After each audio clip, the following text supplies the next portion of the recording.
শীতের দিনে বিকেলবেলা গরম গরম পেঁয়াজু হলে কিন্তু নাস্তাটা বেশ জমে যায়। তার জন্য আজকে আমি আপনাদের সাথে শেয়ার করছি আমার স্পেশাল একটি পেঁয়াজু রেসিপি। আসসালামু আলাইকুম এভরিওয়ান, আশা করি সবাই ভালো আছেন। আলহামদুলিল্লাহ আমরা সবাই ভালো আছি। আজকে এই পেঁয়াজু রেসিপিটার জন্য প্রথমে যেটা লাগবে সেটা হচ্ছে চিংড়ি মাছের মাথা। তো আমি এখানে চিংড়ি মাছের মাথা নিয়ে নিয়েছি, আর এখানে কিছু ডাল নিয়ে নিয়েছি। ডালগুলো কিন্তু আগে থেকে ধুয়ে একটু ভিজিয়ে রেখেছিলাম। আর এখানে চিংড়ি মাছের মাথাটা প্রথমে একটু ভেজে নেব।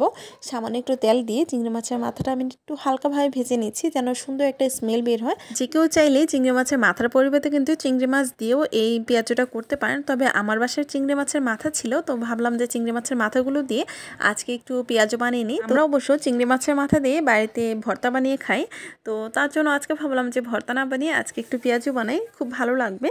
তো এদিকে আমার চিংড়ি মাছের মাথাগুলো কিন্তু সুন্দরভাবে ভাজা হয়ে গেছে। এখন আমি সুন্দরভাবে শিলপাটায় বেটে নেব। আপনারা চাইলে ব্লেন্ডারও ব্লেন্ড করে নিতে পারেন, কোনো সমস্যা নেই। তো এদিকে আমি সুন্দরভাবে শিলপাটায় বেটে নিচ্ছি। ক্যামেরায় যত বাটাবাটির কাজ আছে সব কিছুই আমি কমপ্লিট করে নিয়েছি। এখানে আমি ডালগুলো বেটে নিয়েছি, আর এখানে আমি চিংড়ি মাছের যে মাথা বেটে নিয়েছি, আর সাথে আমি কিছু পুদিনা পাতা বেটে নিয়েছি।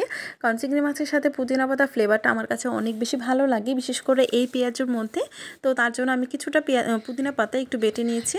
আর এখানে ধনিয়া পাতা কুচি, কাঁচা মরিচ, পেঁয়াজ কুচি সব কিছু নিয়ে নিয়েছি। এখন আমি সবগুলো উপকরণ একে একে মিশিয়ে নিয়েছি ডালের মধ্যে।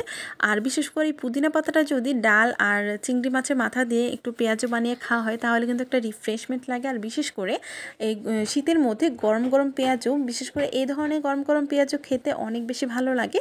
তো তাই আর কি আজকে তৈরি করে নিচ্ছিলাম।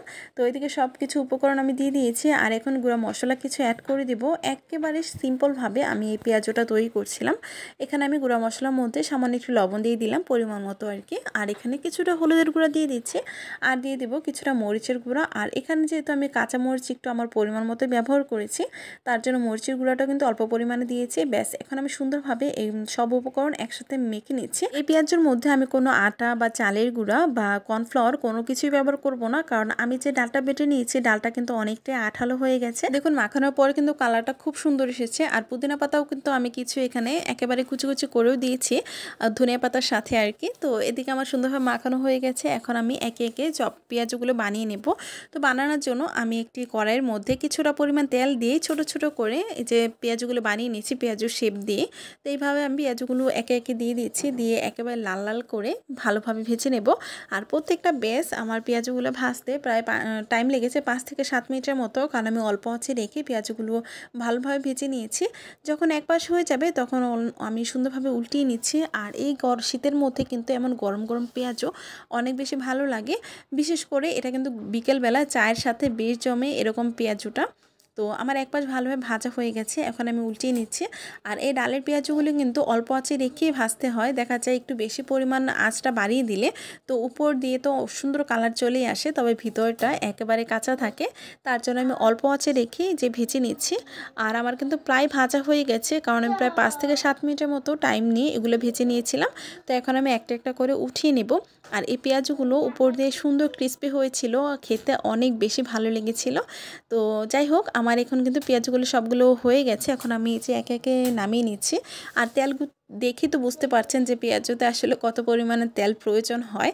তো যাই হোক, এখানে আমার ভাজা হয়ে গেছে, আমি এখন তুলে নিচ্ছি। পেঁয়াজগুলো আমি ভেজে ভেজে তুলছি, আর এদিকে কিন্তু আমার পেঁয়াজগুলো শেষও হয়ে যাচ্ছে, কারণ ফ্যামিলির সবাই পেঁয়াজটা অনেক বেশি পছন্দ করেছিল। আপনারা চাইলে এই শীতের মধ্যে এমন গরম গরম পেঁয়াজও কিন্তু বাড়িতে বিকালবেলা নাস্তায় বানিয়ে নিতে পারেন, খেতে অনেক বেশি ভালো লাগে। তো যাই হোক, আমি কিন্তু একে একে সবগুলো পেঁয়াজও বানিয়ে নিচ্ছিলাম। আজকের জন্য এই পর্যন্ত। সবাই ভালো থাকবেন, সুস্থ থাকবেন। আল্লাহ হাফিজ।